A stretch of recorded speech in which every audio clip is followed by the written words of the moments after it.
And we're back. All right. So, all right, cool. Episode 3. Yeah. Lost Not Found. Yeah. Excited to be here. Let's go. Exactly. The first ever guest. Yes. We picked you because you can't hear yourself? Yeah, perfect.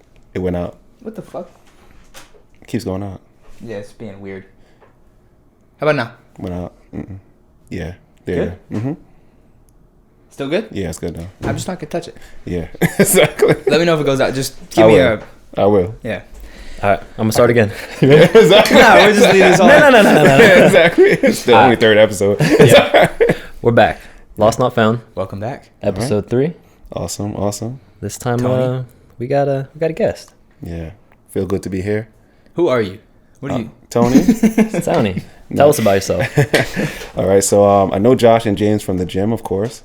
That's our little spot that we all enjoy. I mean, I think we all navigate our lives around fitness in a way. Absolutely. Yep. So we have that shared bond. So a little backstory of me: I'm originally from New York. I study electrical. I was in the union there, and then everybody knows about New York being, very expensive, things like that. At a young age, I decided to, leave because I don't think my life could have progressed to a certain place. So when I came to Maryland, it's like I reinvented myself, started all over again, and then looked at different avenues to, build who I was as far as branding, things like that. And we started a company where we do mold remediation, water damage, as well as construction. So we pretty much can build houses in the DMV area. We are licensed in Maryland, DC, and Virginia now. So that's just a little backstory. And then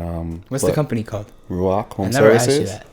Ruach Home Services. How do you spell that? RUACH Home Services. Ruach means life in Hebrew. Ah, wow. Yeah, so okay. it's like service for life. Yeah. It's not just... that's really good for home remodel. That's a great name. For home remodel. Because what I typically find is most people, they don't have a good set or they don't really have great experiences with contractors. And sometimes they have this lackluster experience, and they're like, okay, I wish I had one guy that can do multiple things and I feel safe with them. Mm-hmm. So what we wanted to do is combine all our skill sets as well as customer service. So it's really customer service based, where we offer not just construction, but it's like customers allow you to come into their homes. And they trust you in your space. So it's like the only thing that you can offer them now is quality service. So I believe it's like life-giving. So you helping them not take their space from one place to another place, like transformative. It's not just a building, it's mindsets, it's a lot, Yeah. So sometimes we see houses damaged, completely shipwrecked.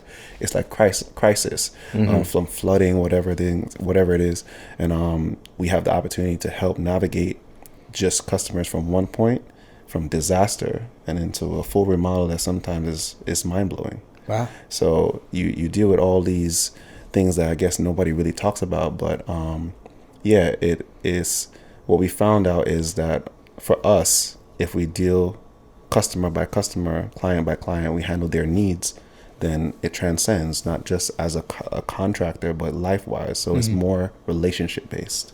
Well, that's one thing Yeah. I mean, at least when I met you, Yeah. I think me and James both would agree. Very easzy to talk to. Oh wow. Thank And you. it's, yeah. Yeah. Because when I lived at my dad's, the Yeah. deal was I was supposed to take care of the house. So anything that went wrong, water heater broke, so you have to call the contractor to get them to come out. Yeah. And it was always really nerve-wracking when you let this is. random person come in your house and work for 4 hours. Yeah. And you want to leave them alone, so they're all unattended. Yeah. And it's like, I don't know this person. You know? Yeah. It's nervous. And if they're not friendly and talkative when they first come in, I'm like, yeah, exactly. Because like, you don't know. And then at the same time, it's trepidatious because you're like, oh, I don't know if it's real or what's happening behind the scenes or anything like that too. Is my water heater actually? Yeah, you don't know. Yeah. So what I find is that just be honest, so we're very, very, very transparent as far as we'll be in a house or somebody will call us, same kind of experience. They'll call us to do an estimate or to do a simple service call. And I'll pretty much enjoy and involve a client with me. They'll be there right there with me. And that's I'm a like, good way to build a business. That's how Amazon was built, customer first.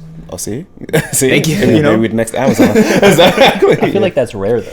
Yeah, because to have that we don't try to personal rare. connection. yeah, and we don't try to hide anything. So if anything comes up, I'm like, oh yeah, come see it. You know what I mean? And Yeah. we talk to you throughout the whole space. The problem with keeping that is as you get bigger. The bigger you Yeah. get, the more difficult it gets to like Yes. still be that guy. Personal touch, Yeah, yeah. 'cause it's- Absolutely. that happens a lot. I mean, Absolutely. So, how I see it, and I guess how around our peers, because as you know, in the gym, there's a couple of us. So we try the we're whole try- gym basically. Yeah, it's a couple of us that we share together. It's not just gym experience for us; it's lifestyle. It's more the way we connect with people. So the mindset, not just from the gym, translates to all our extracurricular activities as far as work, Absolutely. everything. So that niche, when you see us, that's how we are all the time. So it can transfer from one person to the next one. So I use it to say, okay, you might not know anything about what I do, but can I implement or transfer what myself onto you? It's like you living vicariously through me. You get what I mean? Yeah, So I know exactly what you mean. yeah, the more you spend time with me, some of my attributes fall on you. It's the same way I train all my guys. So in proximity, the closer they are with me, they're there with the clients too. So I don't just have them there separate. They know the clients knows them. Same personality traits, they're going to treat them the same way. So it transfers. Yeah. That's not something that is quick as far as you just hire somebody. Yeah, off No, the street. Yeah, that's, yeah, you know do what this, I mean? this, and this. Yeah, so you have to take them, and it's like you're actually infusing them with what you have. So it translates not just as work, lifestyle, how you think, how you move, how you treat people, how you care. That's big. That's amazing, bro. Yeah, so that's it's so cool. That's It how probably it is. gives you a lot of peace of mind too when you're not on the site. If Yeah, you're not so- at the job site and they're working, you probably don't have, you brought that. It's like you raised that person in that position. Yeah. you know? So what I found, and that's this year actually. So this year is that real transition. Prior to this year is I was in it, to the thick of it. We have just to be. build. Yeah. Just building it. This year, because futuristically, I gotta find a way to just manage and have an easier balanced life. You can't do all the processes yourself. Yeah. So you have to sometimes let go of the reins and trust people a little bit more. So with that trust, you have to be out of the way. So this year, I completely decided that we cut services for me a little bit early, so that I can trust my guys a little bit more on their processes and things like that. So, for instance, Saturdays, Sundays, I used to work every day. Saturdays, Sundays, I don't work anymore. So my guys will be working.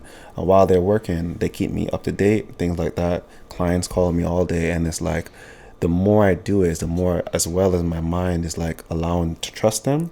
Clients are watching them. They're watching it as if I was still there. You get what I mean? So it's like in 2 weeks, maybe 6 months or so, you'll see the correlation change. It'll be like I'm still on site, even though I might not be there. You know what I mean? Which will allow me to go on more vacations, have a different lifestyle. Yeah. So before, I was always in the thick of things. Yeah. You know what I mean? I don't know how to leave the job and leave the responsibilities, because I'm like, oh my God. Yeah, your panicking. brain's, you can't turn it off. Yeah, you're panicking. What are they going to do different from how I To a certain you know? extent, you can never turn it off, but you can turn it off for periods of time. Yes. So Yeah. that's what we're working on this year, is how to, I guess, let go of the reins, How trust people, and then see how it how works have you out. managed?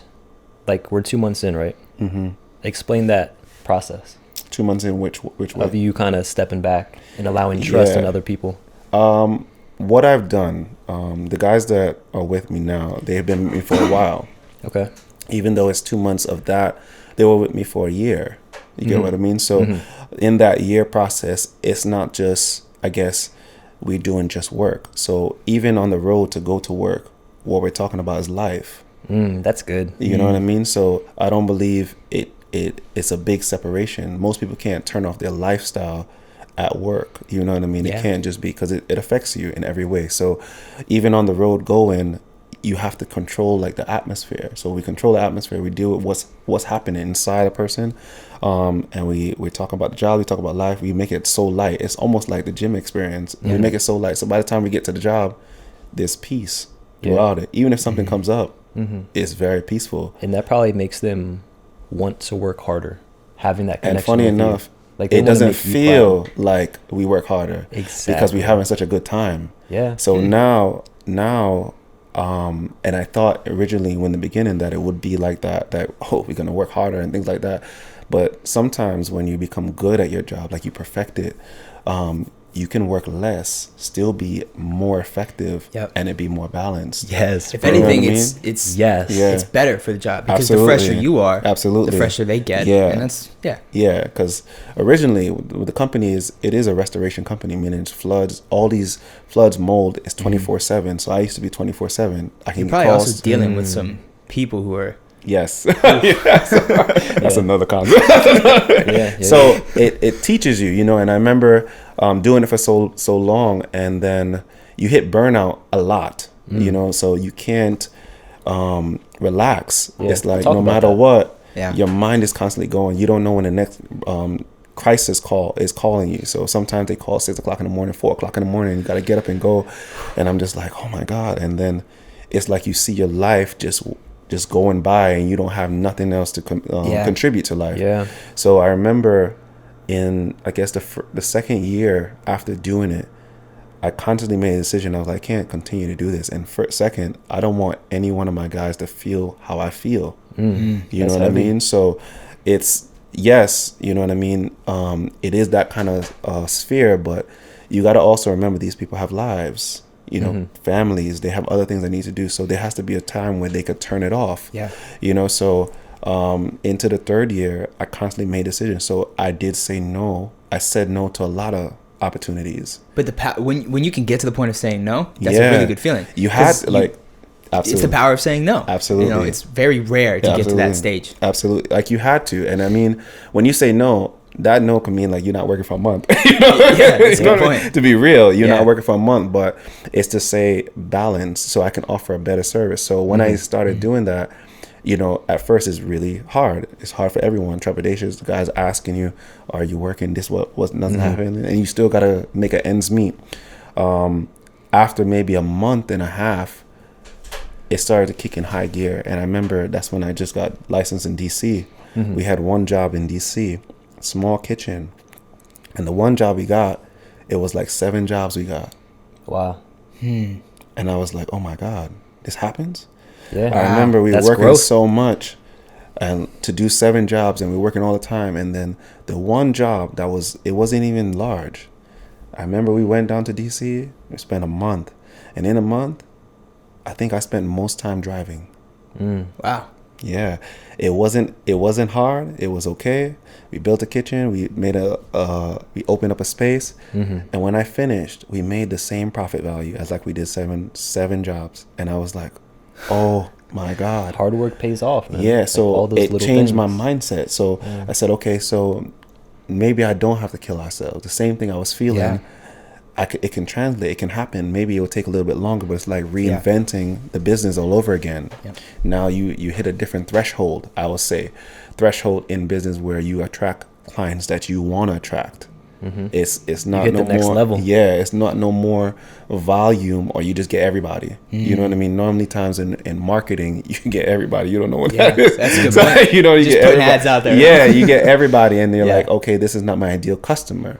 But as we found, if it's like the law of attraction, it will come back to you. You know what I mean? You put it out there. Bro, so it's like we did that. We settled for a month, yes, and then after a month and a half, we got to see that, oh yeah, it attracts back to us. So we're in that kind of a zone. So now it's no more like customers just interviewing us for a job. I also interview you. Are you the right fit for us too? Because we can't handle every customer. It's quality over quantity. Yeah, maybe you're not right for us. You know what I mean? Because what I'm offering is not just a construction job. Yeah, you know what I mean? It's full. It's like a wellness kind of thing. It's like lifetime. Lifetime is lifetime because of all the services it offers. You can be there all day and realize, oh, I don't need to leave. I have a spa. Sometimes I spend too much time there. I have a spa. I have a cafe. I have daycare. You know, you have all these facilities. An amazing group of people. Yeah, that's important. Absolutely. So it's more of a lifestyle you build around a community. So I wanted to offer that as far as the business, and that's what we're getting to.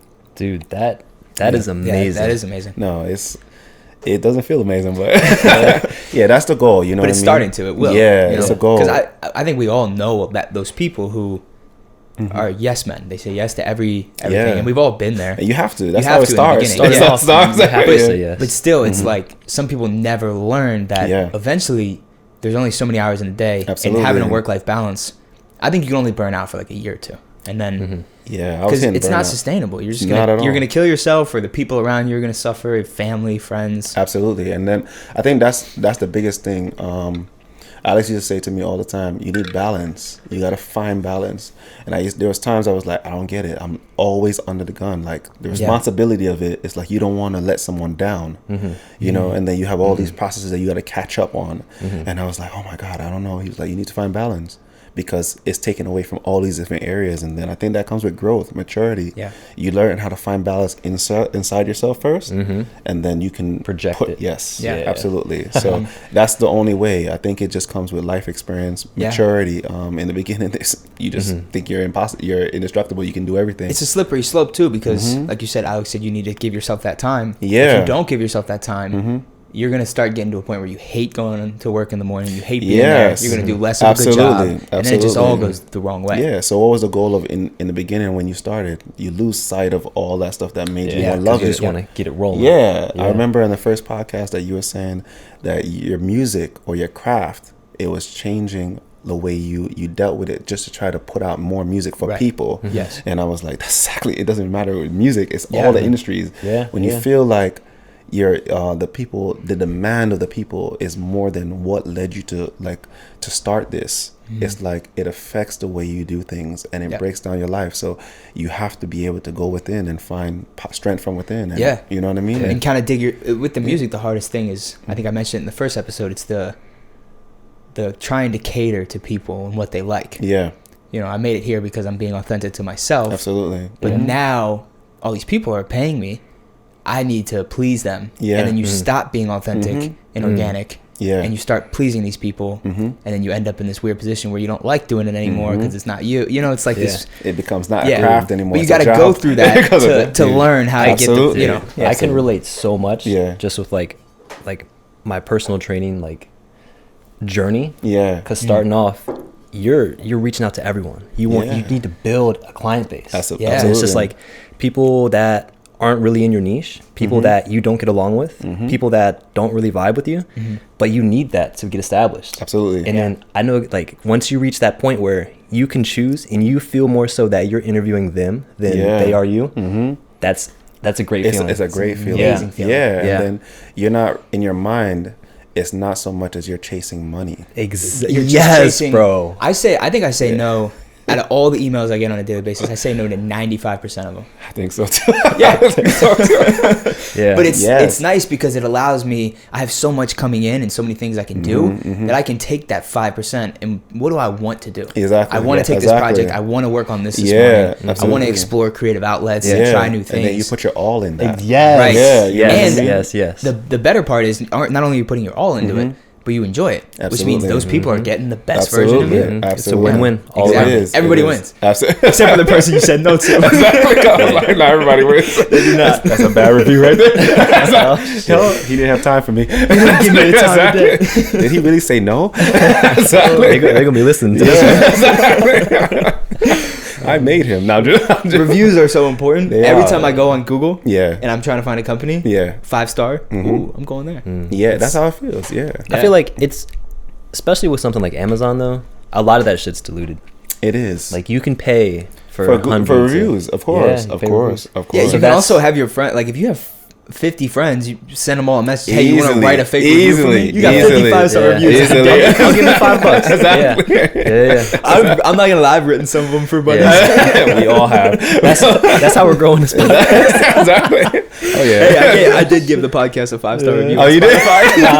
I gave it a good 3.5, bro. We're almost there. That was the put that first idea. episode. You can edit it. Don't worry. Yo, the phone call. See. Oh yeah. Yeah. But yeah, the reviews are. They are. No, that's big because that's what people look at. Like, Yeah. That's especially also how you get ranked. that's facts. Yeah, Yeah, I Search didn't something know on that. Amazon, Yeah. or Google or anything. yeah. Like the first 3 or 4 are always paid ads. Yes. But I once you skip go those and I past- go to yes. the first one. Yeah. And that in your head that okay, they're reputable, they're legit. Yeah. They're good. Yeah, there's no the biggest issues. thing I probably use that for are like restaurants. Oh yeah. Like if I'm looking for a yeah. restaurant, I want to see what the reviews are. Yeah, Absolutely. And I want to see it. I think when they like, I have a lot of reviews too. Yeah. Because if it's like 5 or 6 reviews, 4.5 stars, I'm like, Yeah. It's just their buddies. yeah. Yeah. But if you got 600 reviews Yeah, and you're an yeah. established restaurant, Yeah. That's I'm eating big. there. I think with restaurants it's a little different for me because, like I said, I am from New York. Okay. We have ratings as well as reviews. Break that down. Ratings are, you'll see on the window of a restaurant, Ah. you'll see like an A rating, a B rating, C Okay. rating. It all includes as far as health conscious. So the health department comes in to check at your building to see if you're up to par. Okay. That happens often. So there's no restaurant that doesn't have a rating. So before even you have to review, you'll see a C on the window. Nobody really walks into a C. Oh, that restaurant. actually, so that influences your decision. Absolutely, because Wow. you know it's not so far, it may not be health conscious, but something as far as the health industry, they flagged you for something. You're not as far up to par as A. So You don't know what it is, but you don't want to find out. You don't want to find out. Yeah. You know what I mean? So in New York, it is geared like that. There's not one Chinese food restaurant store. Everything is Yeah, A, and B, there's so C. many restaurants. Yeah. So when I came here and I was like, oh, you guys don't have ratings. It's more based on reviews. It was quite different for me, and I was Yeah, like, And oh, word of yeah. mouth. Yeah, That's so, a big one too. Yeah, I didn't know the difference until I was like, oh wow. So, okay, it's only ratings. Reviews. They could be your friends. Yeah. Have you ever been to Yeah. Kazunori in Manhattan? No, Do you like sushi? no, at Oh, all. never mind then. No, Let's I forget I cook- talked about I it. like cook food. Cook food. That's Facts. what, I'm with them, bro. exactly. No, I went because I was in New York Yeah. last weekend. And Okay. it was this sushi restaurant. Okay. And it's like middle of Manhattan. Very dark sushi vibes. Like Okay. you sit at the bar and you pick a menu option and then you get your drinks or whatever you decide to get. Yeah. And it's a very slow paced meal. And every roll is hand rolled. Yeah. And it's one at a time. So you're there Wow. for like an hour. While it's just being hand rolled. Oh laughing, wow. But you don't That's eat cool. that much food. Okay. The whole point is to just like really high quality sushi. I can see that. Instead of And I was shoving it like, like I want to go back just to get it. Yeah. It was that I good. mean, But that's my favorite food. oh, so, sushi? See? Yeah. I gotta let you know on Jamaican food. You ever had Jamaican food? No. All right, that's the next one. You All want right. to change your mind? There we go. What's like your favorite dish? I love oxtail. Oxtail. Yeah, I love Ah. oxtail. Oxtail is beef. It is probably the most expensive beef. Really? Yeah, it's Wow. very expensive. So, More than that, like Wagyu stuff. what is Wagyu? You never heard of Wagyu? That's Japanese. Is that Japanese? Japanese steak. They're like fed olives and stuff, so they have like a lot more marbling and No, that's fat. probably more expensive. I'm talking about Caribbean side. Yeah, so yeah, it is more expensive, but yeah, oxtail, rice and peas. We have cabbage, all that. That's a normal dish. How would you cook the oxtail? Is it more just kind of like a Stewed normal down. steak? Oh, yeah, okay. stew down. We stew it down, cook it down. But yeah, we love to cook. That's our Wow. thing. We love to cook. That's a part of the Caribbean. So for everybody who doesn't know, my family is from Jamaica. So we got the best food in the world. It's a shameless plug. So yeah, and I have the New York influence too. So it's a good little bit, combination. it's a little bit like a niche as Yeah. well, because it's not just regular, because everybody in the islands cooks. But not everybody is like a chef, or they cook up to par where you can serve to many people. Yeah. You know what I mean? So It's really hard. Like, I mean, we've talked about it with the businesses. It's Yeah. hard to scale that up and Yeah, it keep the is. quality. Absolutely. Yeah, it's difficult. So being in those two fields, I think it got me, I guess, a good palate base, or you know what I mean, where I can tell what's really quality. Yeah.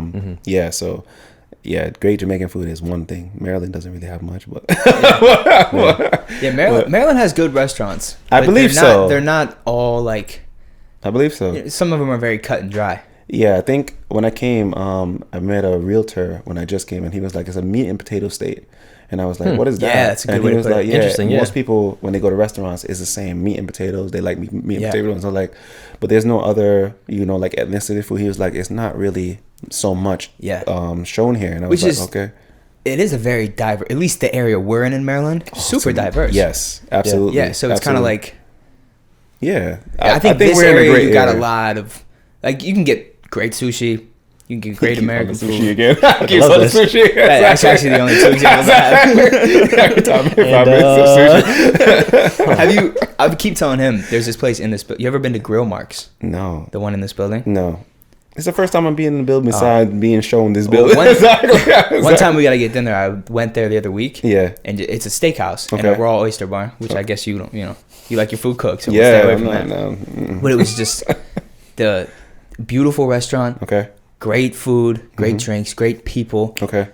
It's like one of the best steaks I've ever had in my life. What I found, same thing, is we're in Colombia. So Colombia, I mean, it is one of the most diverse places I ever been.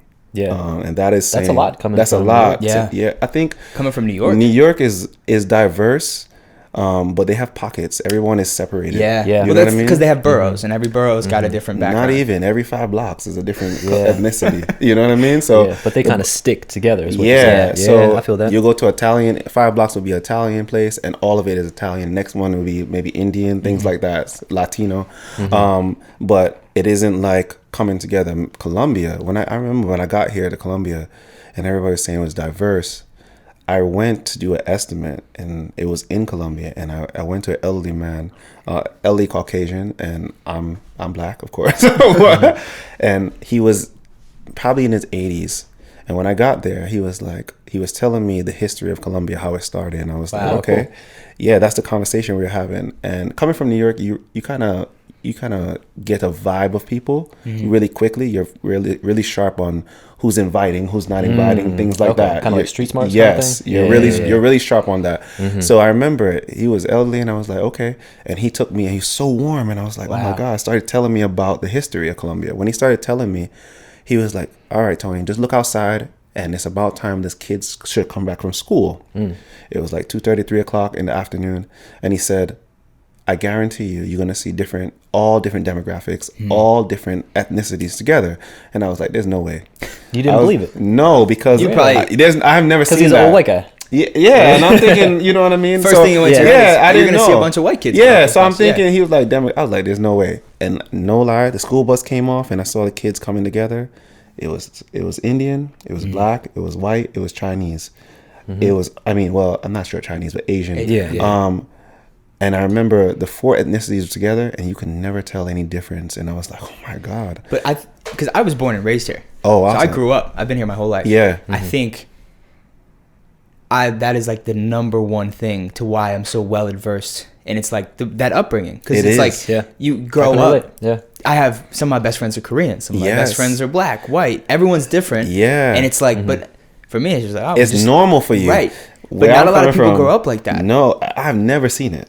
Yeah. And I've been in a lot of diverse places, but when I came here, those 4 kids was like an epitome of what Colombia is. Yeah. You know what I mean? Different walks of life, and everyone didn't see themselves different. Yeah. That's what I'd never seen before. Normally you'll see diverse, but in the way people walk and their mannerisms, you can tell differences. It was no difference. Yeah. Absolutely, hands down, everyone was just like, oh yeah, we're all the same. It's so cool because I've told him a lot. Most of my close friends are Korean. Yeah. And being able to have dinners with their family in their home, the way they drink, the way they eat, the way all these traditions. That's awesome. Yeah. And it's like, where else do you get that? You know, where you can like absolutely experience all these different things and learn so. Oh, it's amazing. It's amazing. Yeah, I love it. It's amazing. Yeah, I think that's when we came. That's what I was saying. If ever in the future I have a family, I would want them to experience this sort of life. Yeah. Because the diversity, the closeness, the community. I never had a community. Growing up in New York, I grew up there for most of my life, over 20 years. And I can't even tell you 3 people that were living on the same block. Wow. Like that. You just kind of kept to yourself, or was it just very segregated growing up? No one really has time. Wow. Well, New York, it's a different city kind in of America. It's a different kind of but even mindset. Like kids, right? No, it's kids. It doesn't matter. Yeah, nobody really has time to like dedicate to you as far as the communities. So I remember when I got here, people would sit down and talk to me, and I noticed it so different. I noticed it so differently. Oh, you're not good? Nope. Sorry. Yeah, I was trying to just hint you off, but it didn't work out. No, that's okay. Yeah, that's it. That's good? Yeah, so I noticed it so differently because I can sit down and have a conversation like what we're doing, have it now. In New York, I would have less than 5 minutes to have to talk to anyone, if that. Because you're always thinking about, okay, I gotta go to work, I gotta do this, I gotta do this. Everything is on time. Wow. Yeah, so you don't feel, if you make connections, you don't feel like they're real. That's a really good, because I was in college last year. Okay. While doing the music. Yeah. While trying to take care of myself. And I would plan my day down to the minute. And it would be so insane that I, like, if, you know, I had to use the bathroom at the wrong time. It pissed me off because it's like, fuck, I'm going to lose 20 minutes, you know? So I wouldn't interact with people. I wouldn't say hi. I wouldn't engage in small talk. And then I dropped out of school and got regular at the gym and did all these things. It's the most sociable I've ever been in my life. Because when I'm at the gym, I don't give a shit when I get home. Exactly. I have nothing, you know, nothing's calling my name. I have no, like, official responsibilities most days. So it's like, it allows you to, like, move at a slower pace and engage with people. Which is something that's very big in Colombia. It is, the connections. Interesting. You know, I've never thought about that. Yeah, you don't really know what you have because you're like used to it. Being outside of it, I mean, we all can appreciate it. That's a good way to put it. Because in the music scene, I've always felt I needed to leave. I've always felt that I shouldn't be here. You know, I have to be in LA, and I leased an apartment in LA for a short period of time. And I remember coming back to get all my shit, and I was just like, there's something about here. Like, everyone always asks me, yo, why are you still in Maryland? Like, you can go anywhere you want. You can move anywhere. It's a support group. It's the people. Support. But it's also like when I leave my house and I go to the grocery store, I can have a conversation with a random lady in the aisle. And it's like, I'm not saying you can't get that other places, but in one of those big city hubs, people are so sheltered. People are so, you know, blinders on. They're so also, like, they judge quickly. They look at you. Like, you look at me wearing sweats and this hoodie, and it's like, in LA, they're like, I'm not fucking talking to that kid. That's how New York is. They judge you by how you look. So I grew up with that mindset. So it's like geared, it's like stamped in my mind that, okay, they judge you before you even open your mouth. Just how you look, they judge you on everything. How you look. And to a certain degree, every human does. But I think they promote it even as far as work. You won't get a good job. If you're not presenting yourself in a certain way. So you grow up with that mindset even going through school. So it's not something that's like, oh yeah, you can just be who you are. No, you can't just be great. You know? No, that just made me realize that, like, so when I was working at Equinox in Bethesda, it's like a little city, right? That just made me realize that's how it is there. It's like small talk is cool, but you don't really get much more than that. No. Everyone's just like going to do this, going to do that. Like, it's like they don't have time. And like, since hanging out more in Colombia now, it's just like, I'm at the fucking the gas station talking to the dude next to me. Exactly. Like, yo, man, that happened to me this morning. Exactly. It's like you have like a full-blown conversation. Like, all right, man, have a good day. It's like, and you meet people and they want to get to know you. That's the difference too. They want to know you, and they're really genuine about it. You know, so like, for instance, we make plans and people show up. You know what I mean? Like, that seems so simple, but you make a plan and like, oh yeah, I'll be there, I support you. But when I'm used to it, it's like, oh yeah, we make a plan, nobody has time to show up there. You're gonna get 20 different excuses, you know what I mean? So you feel like you're not supported in that way. You know what I mean? It's the perfect balance between, because Colombia's got its town centers, it's absolutely city area, you know what I mean? But it's also like mostly suburban, mostly spread out. So you get the peace, the quiet, but you also get it's amazing. I don't ever feel lonely or exiled. Never. I'm always I'm 5 minutes away from the gym. The funny thing is, you could go to the gym by yourself and not feel lonely. That's crazy. I mean, you know what I mean? That's how we all met each other. You know what I mean? By just going to the gym going by yourself. Slowly, that's just and normally, if you go by yourself, you stay by yourself. You know what I'm saying? It's tunnel vision. You don't feel comfortable to talk to other people. But in here, I don't know. There's just like a different kind of energy where you can just feel it and like, oh yeah, this person is cool. And it's going out of your way. Like, I found myself lately more as I meet more people. You start to get like reps in with conversations. Absolutely.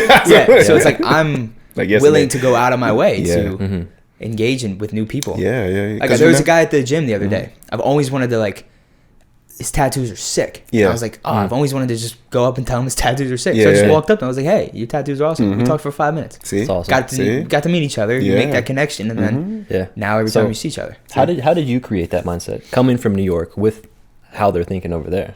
I think it's the background too, because even though I grew up in New York, my background is Jamaican. So in the culture of Jamaica, it is close knit. Okay. So for instance, not everyone has money. So we're really about community, where community comes and helps one another. You know what I mean? Where you might not have money, the community will help to source it. For instance, your neighbor might not have something to eat. You're okay to ask your neighbor for food. That's normal. You know what I mean? Instead of thinking like the government is going to help you or anything like that, you'll go ask your neighbor before you. They're like an extension of your family. Just tighten it. Very good so when I came here, it was like a more conscious decision. Like, what is the future do I want to build for my future family? You get what I mean? So I left New York because there's a lot of things I didn't like, but there's things that I wanted to actually build. You know, for instance, so I wanted to hone in on that kind of community, that culture, because I believe you can't survive by yourself. You know what I mean? You need more than one person, and you garner that. So I think it's testament to Alex too. Alex was a big part of that, where he would tell me, for instance, we have to create a life that you want to futuristically live. You know what I mean? So he would tell me, okay, this is how we did it in back home. In back home, this is how we would live. For instance, we would share. Even if I don't know you, it would be like a gesture of love. So we would push more love to another person without knowing, no isms, no schisms that way. So when we came here, we would do that with almost everyone. And even if they didn't reciprocate, we just said, okay, because they're not used to this kind of love or this treatment. So we was like, okay, we'll be the first ones to perpetuate this love or this treatment, and it'll catch on. That catches people off guard. It does, because it used to, because you're not used to it. What things that you're not used to, the first thing you want to do is shun it. And you're going to call it whatever you want to call it, things like that, because you don't really fully understand it. But if I know that was our grassroots and that's what made us, super strong, that's what I wanted to hone in. So for instance, also it becomes contagious. Yes, that's what's happening at the gym. Yes, as you see, bro. I think we've all been victims to it. So it's like you don't really know, but you just feel the love, the support, and you just can't help yourself. But it's attractive. Yeah, and that's why I go every day. That's why I don't like to miss a day. You know what I mean? It's not because I'm trying to be the perfect specimen of a human. No. Yeah, that's a byproduct. That is James. We all try and be like James. No, that's what it is. That's really deep, man. Yeah, that's really what it is. I think it's the essence that we all were missing. You know, just that common unity and love. So there's places that they might not have the most money in the world, but they have those attributes. Like Jamaica, the islands is very key. Where love is just normal. It's like here, Colombia. You didn't realize that you were in a great area until you're like, oh my God, I don't find this here. Same. You know what I mean? New York is you can find all the money you want, but you won't find somebody to talk to you. Things like that. Bro, that makes you go. You know what I mean? That on really, that, it's like, I was at a point where I was that guy where I just very closed off, just kept to myself. And I remember when I went independent with my personal training business, it was even more so because I was just seeing my clients. I wasn't seeing the community rep. And, I was successful on paper, but I wasn't happy. And that made me realize that money, you need money to live, but money, it's just it's not real. It's like a source. It's not. Inward happiness is everything, and if you could push that out, then that is the real true happiness. You know what I mean? But also, money does help pay bills, and I won't discredit the fact that you do need a certain amount of money course, to get to a point where you can say, now I'm going to be this. Yeah, of course, it does make you happy in a sense. But what I'm kind of getting at is that people look at success and happiness as having $1 million in the bank account. Yeah, it's more stress. Yeah, I mean, it's more stress. What they say, more money, more problems. That's the thing too. It's just like, but having those real connections in life, just as valuable. Absolutely. I think they're more valuable. They're even more. Because I think as you climb, you have less and less interaction with normal everyday people. You know what I mean? So you feel, I think success puts you in an isolated place. So the more successful you are, the more alone you are. You know what I mean? I went through that. So if you can garner success and still not be alone, it teaches you how to balance life. You know what I mean? So you have a happy medium. We kind of talked about this in the parking lot yesterday. Since we're all self-employed, there's a sense where, at least for me, I was telling him yesterday that every Saturday I'll look at all the numbers for the week, and they were horrible these past couple weeks, and it makes me feel the taxes. Let's not talk about that. But you get your head starts going all these weird places. You start running through all these scenarios. You start feeling like, okay, I need to do this. I can't do it. This isn't gonna work anymore. And you start freaking out. And by closing my laptop, and driving to the gym, and immediately when those people at the front desk had a quick conversation. Then I see James. Yeah. Then I see you. And then I see everybody, all the guys, all the girls, everybody. And it starts to make you realize it's like, nah, like you're fine. Absolutely. You love doing this. Absolutely. None of this shit really matters. These people here, they're not going away. And then you're not alone. Right. I think that's what it is. You're not alone. Like, I remember going through a lot. Like, you think you're the only one that's going through, like going through hell. Yeah. So it puts you in this isolated spot, like, oh my God, let me cry in my corner. Yeah. And you don't want to come out. You know what I mean? But you don't want to go to the gym. No, you don't want to socialize. And it just, you're just leads you to like depression. So yeah. It's like when you're around people and now they can tell you, okay, I've been through this. You know what I mean?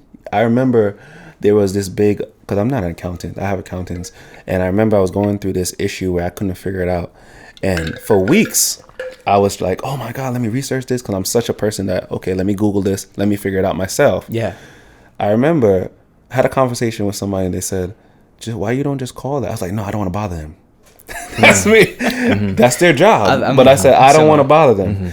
And I remember after weeks I couldn't figure it out, and I said, you know what, I'm a last resort, I don't get it. I called the person. In less than 2 minutes, they sorted out my problem. And I was like, this is unbelievable. I was going through this for weeks. I was like, yeah. So I was like, oh, so then you don't really have to do it by yourself. There's only so much that you know. And there's another person, even though it's hard for me to ask for help, they are there. Some people really love when you call them and ask for help. Yeah. Some people are like, I spent so much time learning this. I want to pay it forward. I want to pass it on. That was just hard for me to learn, because I'm like, okay, you know what I mean? Yeah. I'm so self-sufficient that way. I can relate. You know what I mean? I can relate, just for me to ask you advice take a lot. You know what I mean? Like, so it's like I'm learning that, and I think the more support system you have around that, it allows you to trust people with your space. You know, that's what it is, really. It's like you don't really trust people because you're like, okay, this is my baby. I work so hard, 3 years, 4 years, blah, blah, blah. They don't know the work. They're not going to handle like me, but yeah, they might. You know what I mean? You don't know what the next person had to go through or deal with. So I remember telling somebody, I was like, do you know, like, there's some people that put of real success in the gym? And they was like, no. I was like, yeah. They was like, the Attorney General's here. You know, I was in Baltimore. They was like, really? I said, yeah. You would never know, because he just looked like a regular person. Yeah. Shit, but we all do. Yes, you know? But he's here. You don't have more problems than this man. I was like, I know you don't. But also, it's cool to know that some of them might think they are above you, but for the most part, everyone I've met at the gym, whether you're here or here, we all find this equilibrium of interaction. Equal playing field. It is an equal playing field. And it's so refreshing because everyone's willing to share so much life, which is and rare. Insight. It's very rare. I mean, just how do we get so lucky? I think that's what I said. It's a testament to Colombia, to the mindset. I think the grassroots of how it was built, the insight is still shedding across. It's like it's like roots of a tree. You know what I mean? So it's like it's still growing underneath, and no matter what, it's still shedding across all this love and diversity, because that's what it was built for. Yeah. So people come just for that. You know what I mean? Yeah. So I was saying, these people live all the way in Baltimore. They live in DC. They still coming over here for what? Yeah. They're willing to travel. They got to be something special about the area that they're not getting anywhere else. Which is all it is. Yeah. All that we're talking about right now. You know what I mean? So the gym membership will be, if I go broke, that's the only bill I keep. That's the only one. I don't know. I might open up a gym. That's different.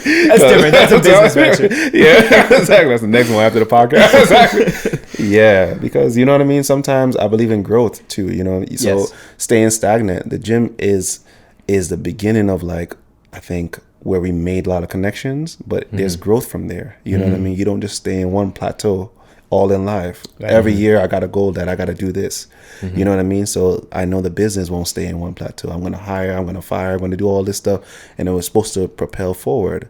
So I'm trying to scale my mind to be like that too. Yeah. Next year, it won't be like that. Which is hard when there's so many external factors to deal with, especially in business. Because sometimes I've told him I feel really stagnant. Yeah. And it's almost like you start working more hours, you start doing all this shit, and then you feel like you're going backwards now because you're putting in more time, but you're getting less in return, and you start to like second guess. It's like no, but I think there's seasons. Yeah, like not every season, like just like summer, winter, fall.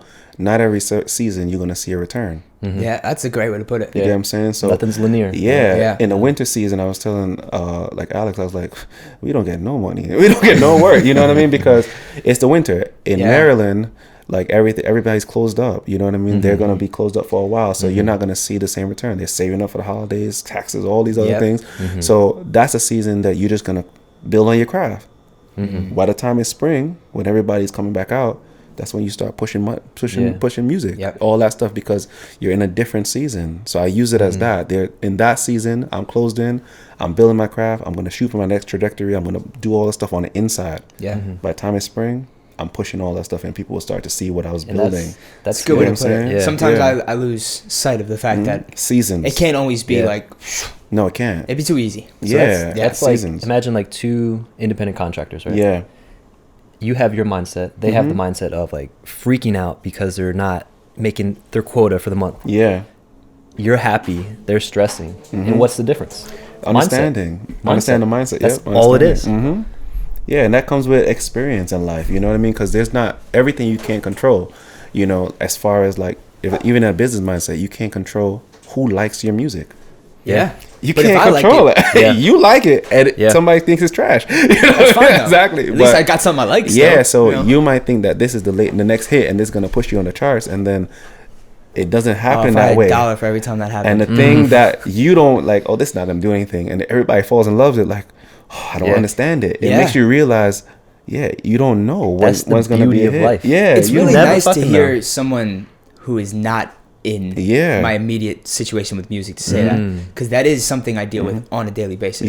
No matter how much I like it, I can't control how people are going to receive it. That's way out of my control. You know so what it's I mean? like all I can your do job is is just push the music forward. Put it out. Yeah, work Try on your craft. You know, stay in perfect your craft, do your thing, and then it'll come. It'll reap. It's like sowing, like seeds. You don't know what you're gonna come out with. That's you know what I mean? So that's how I look at it in life. So I remember the first couple of years, and I was like, oh my god, panicking. Now, no, I'm just gonna throw my seeds. It might not be a tree. It can be just a plant.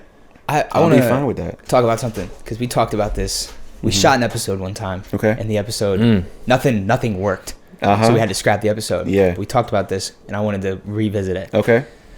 Buckle up. And this is for all. This is for all three of us. On the podcast. Buckle up. Yeah. All right, cool. This is for all three of us, but I think you should start. Okay. Where's your head at with like do you ever have the constant, I'm trying to think of the best way to word this, the fear of everything suddenly just collapsing? Absolutely. Business goes away, your personal life suffers, more financially. Everything starts to tumble and crumble. Like, do you think about that often? No. Wow. Not anymore. In the beginning, yes. Okay. In the beginning, I didn't know anything. And I think it comes with experience, maturity as well. Like, I didn't start my business when I was in my 20s. So I already had a lot of life experience of my life collapsing. You know what I'm saying? Yeah. And then I had to rebuild it. You know what I mean? So I already knew that, okay, if I collapse, I could build it again. You know what I mean? So I had that experience. When it came to the business, it was more of unknown. I didn't know about taxes. I didn't know what my regulation was. I didn't know when I had to do deadlines. Now I had to man up and be like, oh, this deadline I got to meet. You know what I mean? I couldn't run from a lot of things. You know what I mean? So all the stuff that everybody was saying while I was young that I had to like be mindful of, when I had a business, now I had it's like a baby. I had a responsibility and I couldn't run from it because of like me. It's just an extension of me. Not everybody could see me failing. You know what I mean? If I was failing. So the first year, I remember I couldn't keep up, and I was just like, oh my God. So it pretty much, I would go through a season, and my season might last 6 months, and I would fail. The business would be, okay, you don't get any money, for example. You don't get any money unless you put the work out. I'll be in depression. There will be no work. The bills will be coming in. I'm just like, those don't stop. And I remember like 3 months, and I was like, I don't know what to do, and I hit upload. Normally I would be like, okay, I don't know. And I'll just let it ride. And I remember, I think it was Alex again, because Alex is like my North Star that way. He's like my mentor. So that's awesome. Yeah, he came up to me. He was like, listen, this ain't going to go away. This is just telling you, like, you need to now see what it is and deal with it as it is. You know, this is just telling you your limitation. The business is like a likeness of you. That's what he told me. I'll never forget. That's so the business fails is because you're failing. And I was like, what? He was like, yeah, the business is like a trajectory of you. And I was like, wow, wait to hit me when I'm down. You know? So, but it was real. Like I heard it. There's sometimes you hear things and, you know, he said that to me. He was like, the business is you. When you're not in balance and when you're not doing the things that you need to do, the business looks like that. So the money's not coming in because you're failing in life. And I was like, oh man, that's heavy. Yeah. And I looked, but it took me a couple of weeks and I started to look at myself and I was like, he's right. How did you handle that? I look at myself. So because it was like now all these stuff was coming at me and he literally told me it's me. I couldn't blame it on accountant. I couldn't blame it on no one else. Yeah. He was like, it's you. And I was like, okay, now I got to deal with this. So all the things that I didn't want to do, I had to now build on it. So figuring out and spend all my late nights figuring out me. You know what I mean? The things that I thought I dealt with before, I didn't deal with. I went back and dealt with it that I thought was over. You know what I mean? So as soon as I finished, I remember it was like 2 weeks, the business started to climb. Wow. I didn't do anything different on the business. I didn't do anything.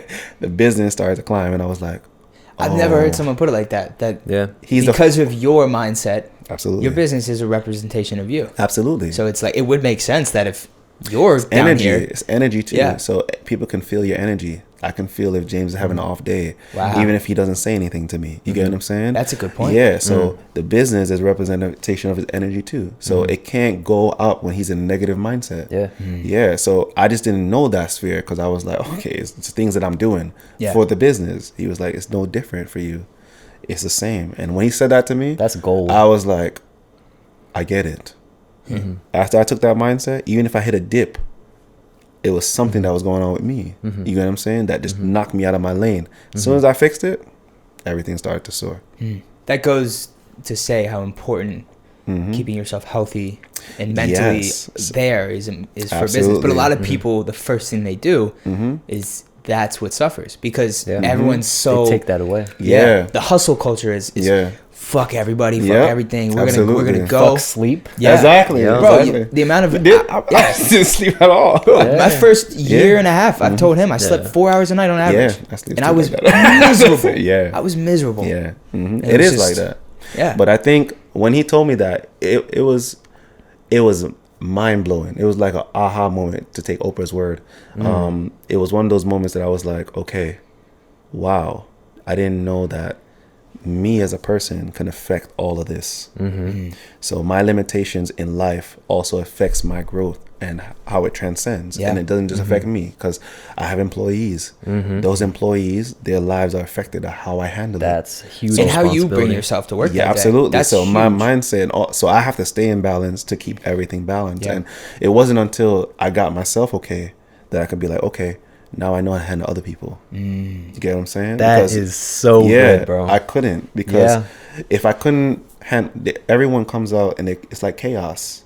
No one has it together. You know what I mean? So until you're together, you can be like, okay, I got nuggets to help you get to a place of togetherness. You know, it might not be fitness for the next person, but I can go back in my history and say, okay, this is what it is. This is where you're failing. You fix this one area and then you're good to go. What about when you give someone that and it's like the old quote, you can, take a horse to water, but you can't teach a horse to drink. Yeah. It's like, how do you deal with that?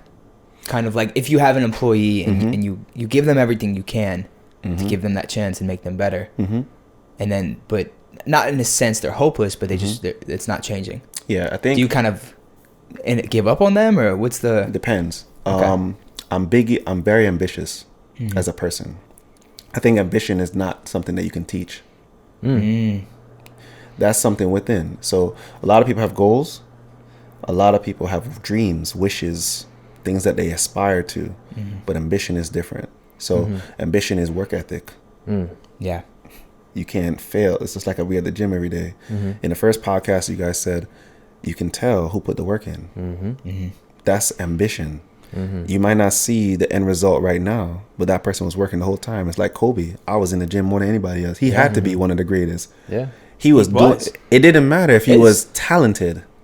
His work ethic. Yeah. So ambition is the same thing. So the guys, all right, so people come in all different tiers. So for instance, if I have an employee that comes to me, first thing I'm looking for is their drive. Because most people just want a job. Yeah. It stops right there. Money is their limitation. As soon as they get money, they quit. That's it. You know what I'm saying? Yeah. So you see, that makes them happy. Yes, but there's another person that money doesn't satisfy them. They want to come and learn. So you can tell where their trajectory is. So I feel the trajectory of their ambition. Put it that way, because you can tell. You can see it. It's like the same thing that started you. You know what I'm saying? You can never be self-employed if you didn't have ambition. Yeah. You see what I'm saying? Yeah, you look how much trainers that's around there. We talk about all the time. Yeah. These are not real trainers. You know what I mean? Because there's no ambition. You know what I mean? It's not even like they have a job, but it's like they're not even in tune with their job or their responsibility. They don't really care. You can see it. Why would I go to them for a service? So you can tell somebody who's ambitious. James, every day, every time. I was the one that said, I'm never doing 30 minutes mobility. Now I'm doing yoga. I started stretching because of him. Yeah. It's the only reason I stretch. It's ambition. I see him every time, even though we might talk about him and be like, oh, we're never doing it. Yeah, we make jokes. Yeah, we make jokes. Yeah, we make a lot of jokes. But still, we see him in his craft. It's his element. He tuned everybody else. And you're like, oh wow, I keep seeing this guy show up every day. He doesn't care who anybody. He knows something that I don't know. There's something that he got that I don't necessarily know. I don't know what's driving him. I need to go find out because that's ambition. So if that's what I'm looking for, so I can put so much in a person that has ambition. So that's how I train my guys. That's a good way to look at it. Yeah, I train everyone that way. So I'm not coming to and just thinking like, oh, you're gonna be like this. No, a person comes to me and they're like, okay, this is the capacity they have. Yeah. Okay, how can I bring them to that capacity? If I can't go any further, okay, that's it. That's interesting because kind of correlation between that and like how you approach me for stretching, right? Yeah. So you wanting that interest to learn, like I feel like I got so much out of that, being able to show you something that you're honestly interested in. Yeah. You know what I mean? Absolutely. So it's different from you to approach me. Exactly. I approach you. Yeah. So it's now me to take everything that you said, and next time I come approach you, I worked on everything. Yeah. Apply it.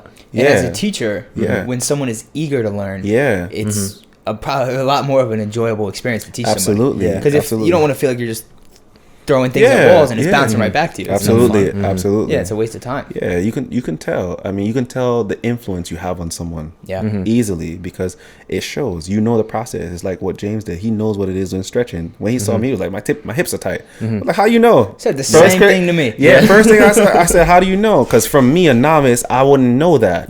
But James, no, he been through that process. It could have taken him a year. So he can tell when I'm tight, what I need to do to fix the tightness, because he's been through that process. So it's the same when I'm training somebody else. I've been through the process they've been through already. So I can just easily see, okay, this is the next level from that. So on that, you said that ambition, you either have it or you don't, right? Yeah. With that, do you feel like you can inspire someone to get that ambition? You can inspire people, but you can't neglect the work ethic. That's facts. I can inspire a lot of people. Your music inspire people. Not everyone's going to pick up a track and be you. That was That's two different things. One of the few things I learned from business school was... Oh, you went to school for this. Exactly. No, I mean, my dad's going to hate the fact that I just said that. Exactly. Yeah. But there were some things I learned. But one of the things that I learned, and I still remember, is not a lot of companies do it, but the best way to hire somebody is to always hire for personality. Because you can teach someone how to work Excel. Absolutely. I can teach you how to use a MacBook. Yeah. But if you're an asshole, I can't teach you to not be an asshole. Exactly. You know? Exactly. And it's in all walks of life. The people you befriend, the people you work with, the people it's like, building that. Absolutely. Like you've done with your business. You build the right people. So when they're out there doing their thing, you can feel confident and know that this person is carrying themselves and reflecting you and your business in a good way. I think that was the biggest thing. And another testament, I keep saying Alex, because he's the one that tells me all the hard truths. Yeah, you got to have somebody in your corner. We all have one guy. Tell you the hard truth. That's how you know they see where you're going. You know what I mean? They're like pushing you to your destiny. So he was the same one. I would have guys, because I used to hire and work with a lot of like subcontractors, employees, things like that. And I've been through it. They've been in business for longer than me. They know a lot. But there was something wrong with their personality, how they do stuff. And he was like, you can't let this business be like how the other businesses are. They have to represent everything that you represent for. You worked so hard to get to this point, to let one thing come into it. And it's not even the work that we're doing on the field.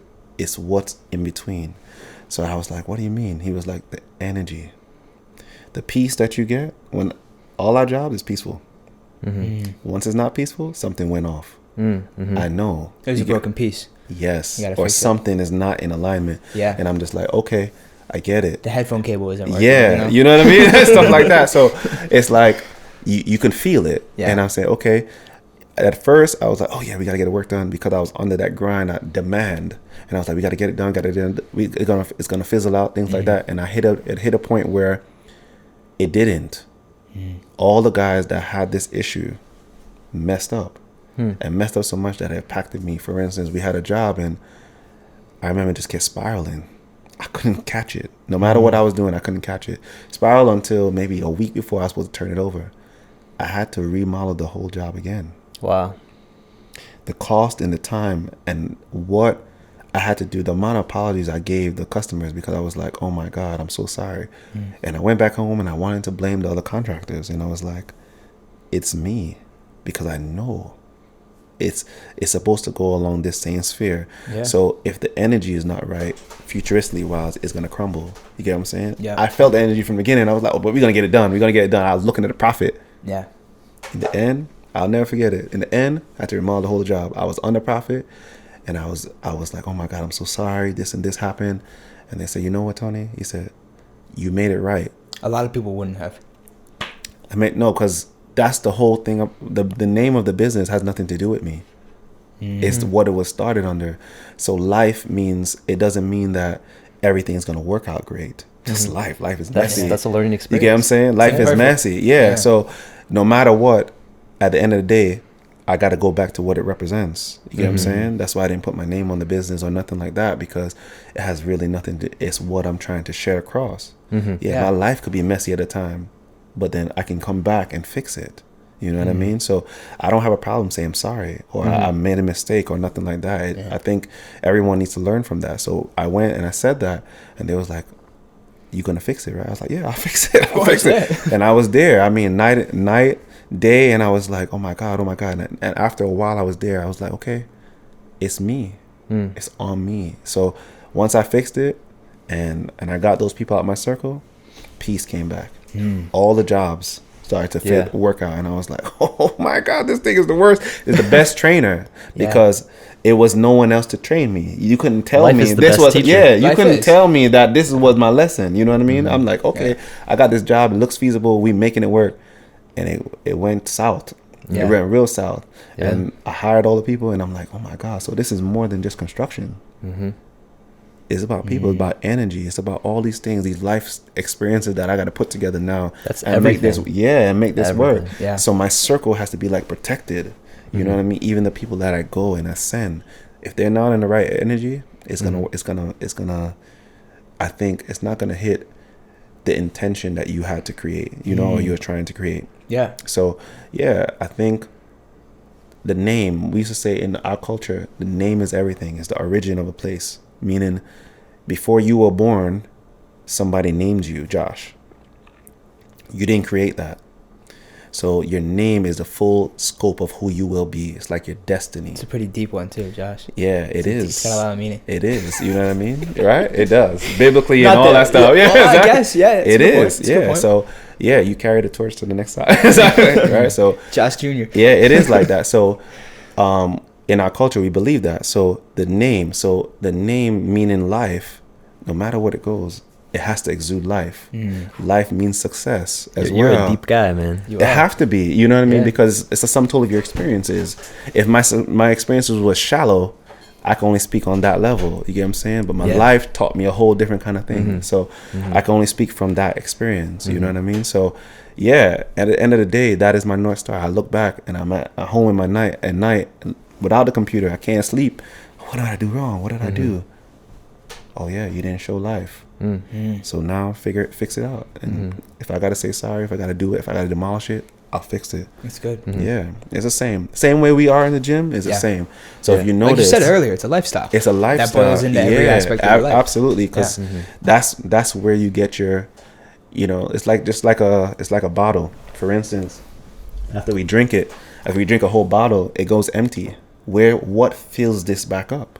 Mm-hmm. You get what I'm saying? Yeah. You lose me a little bit. Yeah, I lost you a little bit. You're losing me as well. So, because I was gonna make a smart ass answer there. oh, you was water fountain. No. So you drink it, meaning I gave out everything, all of my substance, right? What fills me back up? So if I don't have a source to go to that has a water bucket or a pitcher to pour back that life that I just let out, then I don't have anything to give. You get what I mean? So yeah. What's your source? Life. The people who sustain me. Okay. So your community. Okay. Yeah, all the stuff that we do in the gym. And I think everyone's source could be different. It can be different. Yeah, it's what's for you. And it could be many things. You could be pouring different liquids into this bucket. God, everything. You know what I mean? I get your analogy now. Yeah, your source is what fills you back up because you can deplete yourself. That's what we do all day. Yeah. You know what I mean? So you have to be in tune. I remember saying Alex again. He said this to me. He was like, whatever caused you to get here, you have to maintain it to keep it. And I was like, what do you mean? He was like, you can't stop the beginning. You can't stop the work that you started in the beginning. It's like foundational principles. You have to continue in that same forefoot to grow from there. You can't, even though you get to a certain plateau of success, you can't forget the grassroots, what you did when you was out there making beats when you only had one computer. You didn't have 5. Yeah. So and it's funny because, at least in my experience, I constantly find myself trying to recreate that because the things you made, the best thing. Yeah, you'll hear every musician, or every producer will tell you that they miss the basement days, and it's not necessarily because they liked the basement, but it was because you were creating from a place of complete and utter freedom. Yeah, you had no financial attachments, you had no responsibility, no one listening. You were just throwing shit out there. Yeah, and it's like. It's hard to get back to that. It is. And like you have to try and recreate things like all the time. Like half the reason I like this apartment coming from a apartment double the size of this was like I want to feel like I'm back, in my means, in my element, smaller, get back to who Josh is. He's simple, he's minimal, he's downsized. And it was like sometimes you always tell me you got to take a step back to go 2. Yeah, absolutely. So it's like, oh, you say that too. Yeah, exactly. But I want to come back to the same question I asked him on the fear of everything going down, because I don't remember how you that happened to you before. For which? It crumbled before and you had to rebuild. No. Not yet. Okay. Not yet. But just the fear of it happening. Yeah, just like the fear. Is it something you deal with, and if so, how? That's something where I feel like I just let it flow. Because if you just stress over that, you're going to destroy yourself. Does that make sense? Point. No, it makes great sense. But it's also because like I'm kind of like in between right now too. Yeah, so I guess you're kind of letting go. Yeah, so I'm like in between like 2 different careers right now. Yeah, okay. So I'm like transitioning from fitness to OnlyFans. No, Not OnlyFans. Exactly. But lucrative. Exactly. But like just knowing that I strongly believe that anything that I try in life that I really dedicate myself to, I'm gonna do good because I believe in myself. Just like ambition, right? Yeah. Like if you work hard as shit, you can literally do anything in life. Yeah. That's what I strongly believe. 100%, yeah. And it's not based on anybody else's opinion. Yes. Got it. And that's what clouds a lot of people's judgment. Yeah. I feel because people always try to compare and contrast. Yeah. And I feel like if you just kind of put on the blinders and you focus on yourself, and the biggest thing too is taking that step back to realize what you're doing, how far you have come, and how far you want to go, you can't lose. Yeah, I agree. That's a good way to say it. Yeah. I like we talked about that a bunch. Just, I think if you, not to sound arrogant, but if you can start one thing, build it from the ground up, go through all those experiences, you are far more likely to succeed in doing it again than someone who's never been through that. Absolutely. So it's like, I don't know, even when things are down, I'm always like, I'll make it work. You've been down before. The only one that scares me is, I mean, I mentioned earlier when I dropped out of school. Yeah. That was the first time when I was like, it's big. Oh man, Shit got life is real. I got pay health insurance. You know, all these little things because that was a big neglect. Transition. Yeah. Yeah, but it's also like you became an adult. Exactly. And it's like a terrifyingly exciting thing because I'm like, this is so fragile at the same time, but it's so rewarding that this is like what sometimes I have moments I'm like I get to do this. This is what I get to do every day. It's ridiculous. And I think at the time that you did it is crucial. Yes. Because if you did it older, you have more to like, oh my God, you can lose. You get what I'm saying? That's facts. Yeah. That is facts. That's a great not point. A lot I have of people, nothing to lose. No, not a lot of people make a lot of risk, but that is like the best time. Yeah. You don't have anything to really lose. You know what I'm saying? Yeah, so that's when you're on your grind. I was a senior in college when I dropped out. That's a lot. And everybody was like, you're an idiot. Like nobody, and still half the people in my life don't understand it. They're like, you were so close. Why didn't you just finish? But I was like, I felt like I reached where I needed to be, and I've never been happier. Yeah. And it sucked for a while. Like when you gotta call your dad, like, hey, I'm dropping out of college. He's like, what the fuck? Exactly. But in hindsight, I mean, everything happens for a reason. Yeah, I believe that. I kind of had an experience like that too when I was in the union in New York. So I remember I hit this point that I was like, I love electrical. That was my biggest thing. I could build whatever and stuff like that. So I never saw myself in a point that I would stop loving it. So so I think I was like 22, 23, and I remember I just felt like I seen enough. Wow. That was it. I felt like I seen enough. Like, I'm good. I've built big buildings. We did all these stuff. And I was like, yeah, I'm 22, 23. I guess it's cocky. No. But I felt like that. And I think that's strength. To be able to move on to something new. Yeah. And I was terrifying. Like, because I think it's the way my mind works. I love a challenge. When it doesn't become challenge anymore, I'm like, okay, I don't want to really do it anymore. You know what I mean? So when I hit that moment, I was like, I love it, but I don't feel like I'm going to continue this way and still love it. I feel like that is a season that I had, and then now I need to find out what I really love from here. That's interesting. I battle with that sometimes. I always think that there probably will be a time in my life I will fall out of love with creating music. And the thing that scares me the most is, will I have the strength to move on? Because it's like everything in life. People go to a corporate job, they're there for 15 years, and they just go, I think I'm already here. Exactly. And it's hard. You're well positioned though, because you're not in the rat race. That's a good point. That's true. I've only had like like Chipotle, those types of jobs. I've never. This is my first So I feel thing. A lot of people go through life like on a set of rails.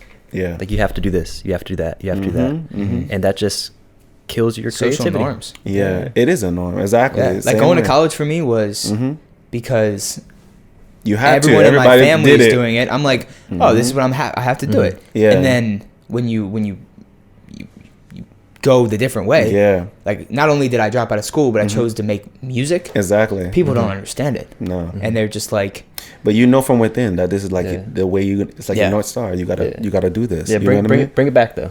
Yeah. To falling out of love. Yeah, because being in the union. Yeah, I fell out of love. It's just because I just felt like I did enough. I would be doing this for the next 40 years. Yeah, the rails. It'd be the same thing. You know what I mean? So I remember there was one day I looked around, and at the time we were building Goldman Sachs. Okay. So we had 50 electricians on each floor. It was 2 floors that we was doing, and so it was 100 of us, and my phone was there. And I remember we used to get guys from the union hall, and when we got the guys from the union hall, half the people they sent had problems, herniated discs. They had major problems, and I was like, oh my God. I said, how old are you? Oh, I'm 58. I said, what are you still doing working? Why are you on a major construction site? I can't retire. Excuse me? That's not the mindset that they gave us. You know what I mean? So I was like, okay, it is a great thing. And I was like, but I don't think I want to do it like this if it's not going to end up how I was thinking. Yeah. It was already hard enough, going through an apprenticeship. Like, really, I got 40 more years. I got to live through my whole life, and everybody's like broken. I was like, I don't think so. So I was thinking, I was like, I don't know. I couldn't shake that feeling. I never knew what I wanted to do, but I couldn't shake the feeling like, I don't think this is going to be for me for the rest of my life anymore. Yeah. Yeah. And I remember I made a trip out here. When I made a trip out here, I didn't know anything but New York. Yeah. So when I came out here, I didn't know that people can be successful not being a rat race. You know what I mean? I came here, and the housing market, I remember there's $300,000 house, and I was like, $300,000? Where? Not even in the ghetto in New York. You know what I mean? Not even in projects. How many years ago is this? This is at least maybe 11, 12 years now. Yeah. So houses would have still been. It was 300,000. Yeah, you probably could have gotten I never lived in a 300,000 house. Yeah. Like, and I was like, 300,000? What? I could leave New York right now and have a house? I was like, that reality wasn't norm from where I'm coming from. You had to have a wife and kids. Everybody had to work 2 jobs, things like that. You're not going to get a house till you're in your 30s, mid 30s. You know what I mean? Yeah. So everybody's going to be working. And I already knew that lifestyle where you don't see your family. I came out here. I remember I was driving around. It was 2:00. And I passed by a field. Gilman. You guys know Gilman in Baltimore? No. It's like a big football. It's a big school. It's a private school. They have a football field where you could see. It was 2:00 in the afternoon, and the stadiums were packed. And I was like, what's going on? What kind of thing is happening? Wow. And I remember I got to where I was going. I was like, why is everybody in the stands? I was like, it's Gilman. I just see the stand, the name on the turf. And they were like, oh, it's a football game. And I was like, what is it, a special football game? They was like, no, it's random. I said, who's in the stands? Parents at 2:00? I was like, they don't work? That's what I was saying to myself. I was like, I've never seen that in my life. And I was like, parents, they have the flexibility or freedom to watch their kids at 2:00. I was like, it's a privilege. Yeah. That's a good observation. The whole stands was filled with parents at 2:00. And I was like, oh my God, what do they know here? Wow. You could spend that much time supporting your kid. So I never knew that, because even if we were in sports, our parents had to work. Yeah. 7, 8 o'clock, we would go home. Yeah. I think that's interesting. Sometimes I'll take a weekday off, like tomorrow. I'm gonna have I'm gonna have lunch with my sister and hang out. I haven't seen her in a while, so it's like that's the plan. And it's like, it's always surprising how many other people I see doing the same thing. Yes. Like I'll go to a restaurant tomorrow at like 2 or 3 p.m. And it'll most likely be more than half full. Yeah. And it's really refreshing. I never seen that stuff. I never seen where you can have that flexibility of life. Yes. Enjoyment. So it's even in the kids. I'm used to when I went to high school, I woke up at 4:30 in the morning to get on a bus, two buses to a train to get to school by 7. I was in school till 3:00. It took me another 2.5 hours to get home. You know what I'm saying? That was every day. I had to do my homework at 8. By the time it's bedtime, got to do it again. No time to do anything else. No, so that's normal. So I'm raised like that in my time where you're building who you are. And that's everyone. Wow. You get what I'm saying? 4:30 in the morning is like a job. Yeah. So we're built like that. You know what I mean? So rain, snow, sleet, it doesn't matter. You're going in that process. So when I came here and kids were getting up and they had to go to school at 9, I was like, 8, 9, what? It's like, whoa. Yeah. Like, what? That's my third class. Well, with that mindset coming to this environment, you were... Yeah, that's why the first 2 years I was pissed off. Because I was like, oh, this is ambitious. There's no ambition. Yeah, but it feels like you're going backwards. Yeah. So I didn't understand the dynamics. And it took me about 2 years to be like, okay, I came for a reason. But I think that what you just said, having that extra time, is it breeds success in the future. Like, for example, I told you before we started, the whole way I got into music was I had nothing but free time when I wasn't playing sports in high school. And I knew all these rappers at my school. So it was, I'm going to go on Amazon. I'm going to buy like a studio worth of shit, spend my whole savings account and set it up in my mom's basement. And I just have kids in and out all the time. That's awesome. And it developed like business knowledge. And then I understood how to audio engineer. And then I got into producing. And then I that free time is the only reason I'm here. Yeah, that's true. And it's like, if you don't have that, if you're just going through that rat race, even as a kid, you're not going to meet anyone. You don't get the team sports. So it's the same. And then when I got to work, it was the same. 4:30 in the morning. And then I'm now in the union. So I have responsibilities. I'm going to college, electrical school, working full time. I got electrical responsibilities. I had no time. And they told you for 5 years, you're not going to have any time.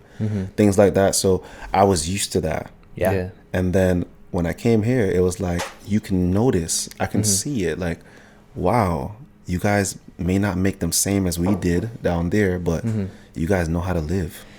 And I was like, oh, I need to live. At that time, I was like, I need to live. Having that structure growing up, will help you in a business sense in a more laid back situation. Absolutely. Yeah. So now I remember even when I got my first job here, and I was like, oh my God, this is like a cakewalk. I was like, I was like, oh my God. Yeah, I was like, that's it. You guys not even under the gun. Oh, you guys wake up at 9? It's hard though, because you don't want to get complacent. In an environment like this, it is very easy to feel like I'm trying to think of the best way to say this. I feel like in my moment in life, I can cover all my expenses. Yeah. There almost is, aside from wanting to grow myself, there's no need, external need, to continue going upwards. I could live like this probably for the rest of my life. Yeah. But then there's also just being me. And what you said, you can't teach it. It's the wanting more. It's not financially. It's just wanting more in a sense where I want to leave so much behind when I'm done. And like that's what drives me. Is constantly being like, I guess, remembered in a light that's authentic and genuine to myself. Absolutely. Especially with music. Absolutely. Because that'll be there forever. Absolutely. Absolutely. It's my favorite thing. What about you? What keeps you driven? What keeps me driven? Yeah. I was gonna say something funny, but no, he's gonna say something. Say OnlyFans again. I think it's that girl. What keeps me driven? Yeah, because you're probably one of the most. Let me say it. Boost his ego up real quick. Give it to him. Yeah, I was thinking about it. And I was like, let me say it. I remember it's James. Let me not say that. I'm flipping this one. Exactly. James gonna be like, oh yes. Yeah, I was like, maybe I shouldn't say it to James. He's gonna walk in the gym tomorrow with his chest a little bit. You're like one of the most consistent people I've ever seen in a gym setting. Okay, and then your style of working out isn't ordinary. It is more of a mobility kind of training. That is not something that we see in most trainers. You know what I mean? So to be different in a commercial sized gym, what keeps you really driven where no one else that you see around is really doing what you're doing?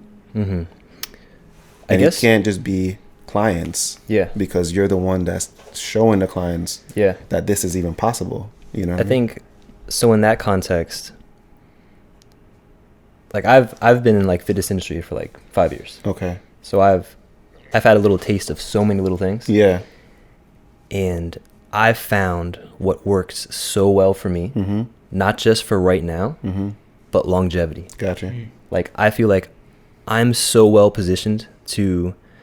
You want to like go on a run on a marathon next week? Yeah. Let's fucking go. You want to hit the track, do some sprints? Oh, you like that? It's like, just being prepared for something, and it goes back into ambition, drive. Yeah. Like I am so driven. Yeah. To just like do that shit every day, and I get so much out of it. Wow. Yeah, and I don't look for the external shit for that. Yeah. All of that comes from inside. Got you. That's amazing. Yeah. And kind of more on that is that that's the way that I express myself. The way I move is how I express like myself. A dance kind of thing. That is same for music for me. Yeah. It's the exact same thing. Yeah. That's amazing. Yeah. I didn't even realize that. That's how you express yourself. That's amazing. It's like dance.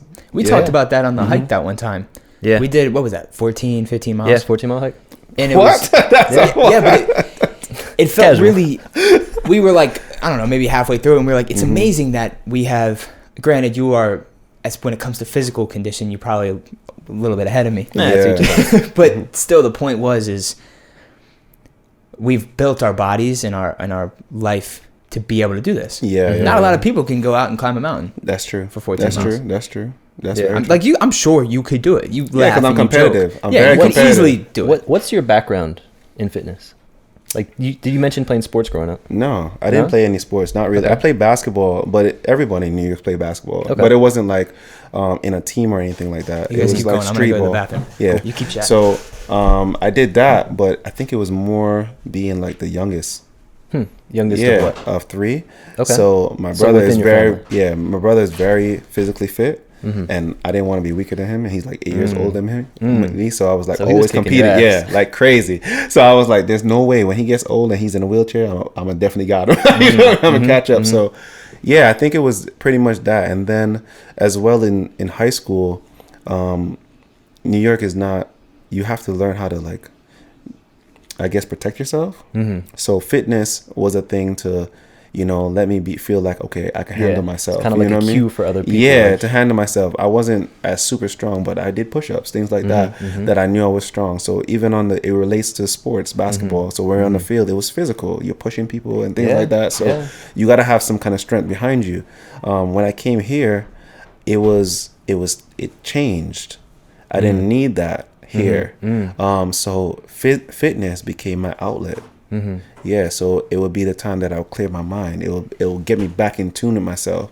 Fitness changed for me. So now, if I don't have fitness, it's like I feel like I'm out of balance. Yeah, it's my 2 hours, whatever it is, that I can, be like, okay, I can tap in with myself.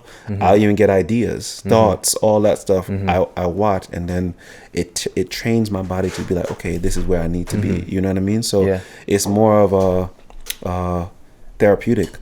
For me, if I don't have it, I just like, oh my God, my day is not right. Dude, I feel that 100%. Agree. Yeah, in the beginning it wasn't like that though, but now it is like that. So now, and I'm very competitive, as you guys might know. You know what I mean? So whatever y'all down for, I'm like, let's go. Oh, yeah. So I am like that. You're the one who got me into the push-ups in the sauna. Yeah, so so I am like that, but that's just my mindset. But now, I want to be able to, I guess, conquer all these feats that I haven't, such as yoga. I see your mobility. I don't want you to outdo me. That's my mindset. You know what I mean? So I'm like, James could do it. I'm about to do it too, because he's on he's like on a pinnacle for me. You know what I mean? Yeah. So there's certain people, when they're in the element, you can't outdo them. That's the thing that they perfected. This guy. So you know what I mean? So I'm like, okay, I want to learn as well as be on par. You know what I mean? So it's not like it's like a healthy competition. I want to be there and be like, okay, we can move together. I could do this now. You know what I mean? And still keep pace, because that's what's my next thing. I'm good at what I do. Yeah, you're good at what you do. You know what I mean? But what I don't know, I'm not good at. You know what I mean? It's crazy when James is pulling me apart. He's like, "You weak here." I'm like, well, I'm strong. So I've never seen that. But he's like, "No, you're weak. You can't move properly. You're doing all this stuff." And I'm it like, will humble you. When we worked out in Annapolis one day, I was not like I thought I was like the best, but I thought I had my movements good. I thought all my things are good. And then James is like, "No, you need to do this. You need to do that." And I'm like, "Holy shit!" Like, it's a whole different kind of thing. Because my knowledge stops at a certain level. Me too. It's my attention too. So I'm like, okay, I'm good in this sphere, but take me out of my element. How can I survive? So now, okay, let me put it. I'm in his training camp now. You know what I mean? And under his tutelage, can I do the same thing? Can I still be top of my game? Right. You know what I mean? And I don't want nobody else to tell me from what they're looking for. I want the trainer to be like, okay, you got it. You know what I mean? So that's what it is. I'm going to yoga. I got the same mentality. I'm challenging all the yoga teachers. Yeah. You know what I mean? They're outdoing me, but I'm like, I got you next week. You know what I mean? It pushes them too. You know? So you did it yesterday. Yeah. You walked up to me, you're like, hey, let's do push-ups. Let's do it together. Let's do it. Yeah, keep up with me. Maybe go up. Yeah, because sometimes you just need that. You get caught up in your own little paradigm all the time, in your own little block. So no, I'm here too. I'm watching you. You know what I mean? Show what you got, and I'll show what I got. You bring ourselves to the table. Yeah. You know what I mean? It's like in music. I don't know if they do that in Maryland. We used to have what we call shed sessions. You know what that is? No, but I might if you explain it. Okay, shed sessions is, for instance, say you're a keyboardist. We used to have 5-6 keyboardists in one room. You show me what I got, and we all playing. We have our own little, our 8 bars that we shedding. You showing what I'm doing, he's showing what I'm doing on the same clip. We have a bass player and we have a drum that's just holding the beat together, but all the keyboards are showing up. So that's the only time, because when you play music and you're at a certain level, your mind only keeps in that same paradigm. You hear music the same. If there's somebody else that's up that level and they're doing it expands your mind. That's the only way you can expand collaboration is so important. Yeah, so it'll be 6 awesome musicians. All of them is shedding. You know what I mean? 6-7 times, and you just do it for hours. I would say it's a little different. I told him this. Yeah. When I was in New York, it was for music, and we didn't make a whole lot of music, but on trips like that in the past, where it is all music, it's you'll have a room with anywhere from 5 to 10 producers, and we're not keyboards. Most of it's on laptops these days, but still, everyone is showing out. Everyone is doing something. Everyone is. You're watching just watching them work. It's like watching how James stretches. Yeah. You're observing them, and you're like, oh, like that movement, or like the way he does that, or the way, and it's like you pick up all these notes, and then you come home and you make the best shit of your life. It's ridiculous. The way to change is the way to grow outside of your framework of thinking. You know what I mean? Life experiences too. Yeah, I think not enough people experience life. Yeah, people, like we said, they get so drowned in. Only thing I can do in my free time is work or do this. Yeah, but you need life to influence. Yeah, that's why it's the same thing with our group. That's why all of us has a specialty. We're good at one thing or the other thing. So as far as fitness or just life? Fitness is a representation. Okay. So we're going to use fitness as an example. So Alex has probably the strongest legs. Will does the hardest cardio. And core. I see him do core every day. You get what I'm saying? So Will run nonstop for 2 hours. No problem. He's been doing it for 20 years. You know what I'm saying? So you can't outdo him on cardio. So I'm there. Let's go, Will. Let's go. This is me talking to him all the time. He outdoing me, but I'm gonna keep up with him. That's my job is to keep up. He calling me out too because now he sees me as a challenge. Before he wasn't talking to me. He was like, whatever, Tony, you don't got it. Yeah. Now he talking back to me. Okay, now I'm reaching somewhere. That's how it is. So when I see you over there doing your thing, as soon as my hips work, I'm gonna do the same thing. It's just how we get better. You get what I mean? Because who challenges the teacher? Exactly. How does the teacher get better? You know what I mean? They're the ones always teaching. How do they learn? You know what I mean? Unless somebody's like, okay, I got you. I see you. Let me put you in your grind. You know what I mean? So that's the kind of mindset. So there's no way we just come in and be like, okay, this is all that we're doing. No. You stronger than me? Let's see how strong you are. You know what I mean? That's interesting how you mentioned that, because like I feel like for myself anyways, I can really dig internally. Yeah. To push myself harder than anyone can externally. Wow. Wait, hold on. Wow. Like yesterday, I was doing sprints on the skill mill. I gave it 100%. That was absolutely everything I could do. Yeah. And I feel like I would just get very anxious if someone were to try to get that out of me. Even if you're doing it together, it's not like... Okay, I just got what you meant. I was trying to understand what you meant by internal, external. So even like, say for instance, if you and Josh was doing it together, he's not trying to get it out of you, but you're doing it together. Your capacity is probably maybe a little bit more than his. Just from the fact that he's trying to keep up with you and he's not letting go, doesn't it push you a little bit over your 100%? I feel like I would get more out of it if I was doing it on my own, competing against myself. Oh, wow. That's interesting. That's different, yeah. I see what you're saying. I think in a similar sense, we're all the same, because there's no way the way we work out, you have to have some mental insanity. No. But like the other day, I did a 2 a day and I was super tired. And I didn't want to go do the afternoon workout, but I was like, fuck it, I'm going to go. I'll just do something stupid. Like, I'll stretch. Not stretching stupid. You know what I mean? Hey, wait a minute. Yeah, exactly. That's what he was saying. And then James is obviously there. And we start talking. And then he's like, yeah, I'm going to do the rower on cardio. And I was like, I'm going to join you. Because I know that once I start and I'm next to James and he's going all the way through, I can't quit. Exactly. So I did the whole, and then we go in the sauna for 20 minutes. We sit there together. And it's like, he was crushed. Oh, yeah. I was done. I was exhausted. But like, there is a sense that sometimes having that when you don't have anything left internally, when internal is empty and you're like, I can't, I've already given all I can, not all I can, but it's nice to have that external. It doesn't even have to be you saying, come on. It just has to be me seeing you kick your own ass. Exactly. And I'm like, oh, I gotta go. I gotta do this. So even with that, I guess kind of like presence. Like this is gonna sound super corny, but like, say like, if I'm in the gym or whatever and like I'm going through a lift and something's like extremely challenging for me, I'll look around, see the community that I have. I'm just like, man, these people fucking love me. Let's fucking put this into whatever I'm doing. See? No, that's a good point. Gotcha. Or when all the people you know in the gym, they're sweating, they're breathing heavy, they're lifting, they're going for it. That's true. You don't want to be the one guy who's like... especially when people expect it from you. Right. Because they expect you to be at a certain tier. What if you don't feel like that day? You know what I mean? I remember the other day I saw you in the treadmill. You was like, I'm not feeling it today. I was like, I know. The feeling is always there. It's not every day you on your grind. You know what I mean? So you got to have those days when you go in there and it's but that just teaches you how to dig deeper. Exactly. You know what I mean? Those don't like listen to your body. So that day was kind of pretty much like a really low maintenance day. Okay. But the next day, crushed it more than I would have crushed it that day initially. See? See? Mm-hmm. Oh, see?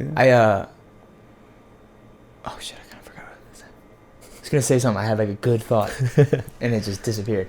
I was gonna say something else, but let me say. Oh, yeah, go for it. It was a joke. I'm talking about Victor. No. Oh man, That's what he was thinking about. Oh no, I had a decent thought, but I forgot about it. Oh yeah, I got it. Yeah. You're capable of a lot more than you think you are. Like There it is. I really built that one up, huh? No, on those days where you're like that day where I was like, I don't want to be here, but then you still go in there and you give it everything you got. Absolutely. You realize you're like, oh damn! Like when we used to do that rower circuit, and I got to my goal was like, I want to do this in 15 minutes. That thing is hard. Yeah. And so when I finally got to it, I was having just a great day. I got like right below 15 minutes, and I was like, damn, like how the fuck can I do this? Yeah. I ran right to James. I was like, yo, look. Oh yeah.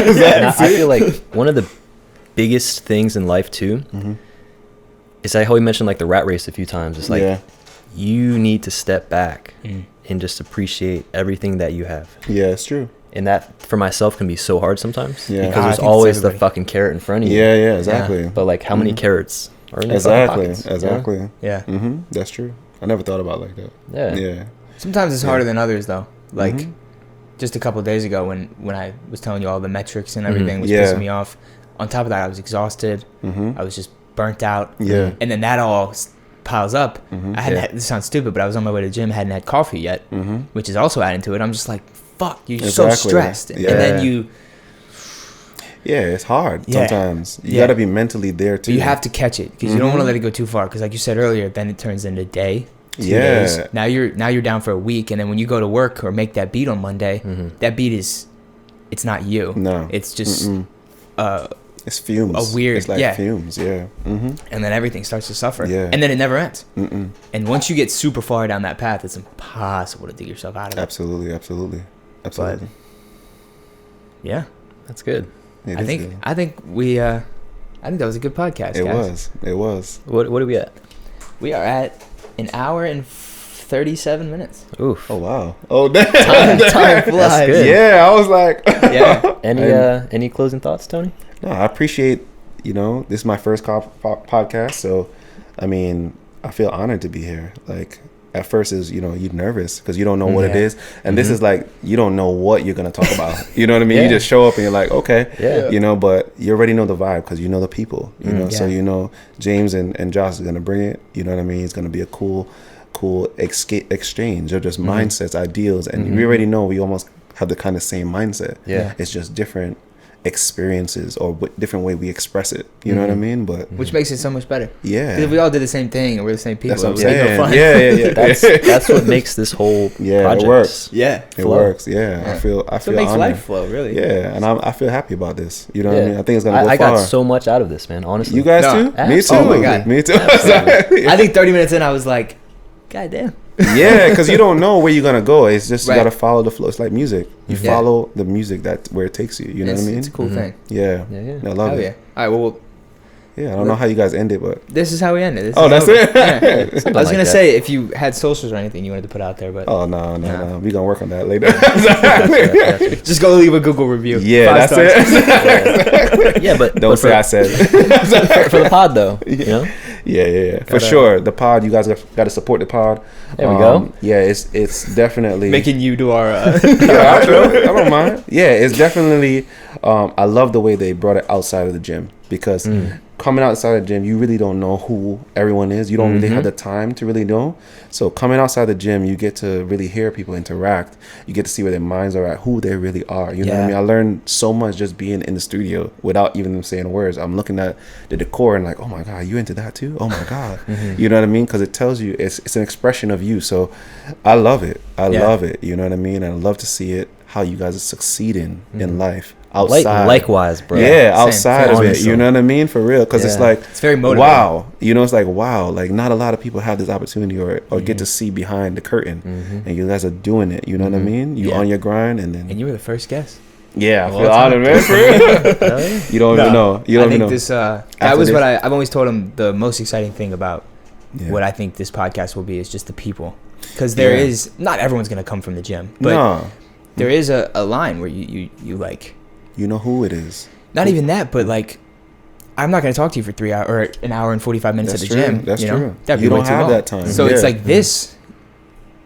you don't have these types of conversations with many people. Not at all. A lot of times, everything's cut short.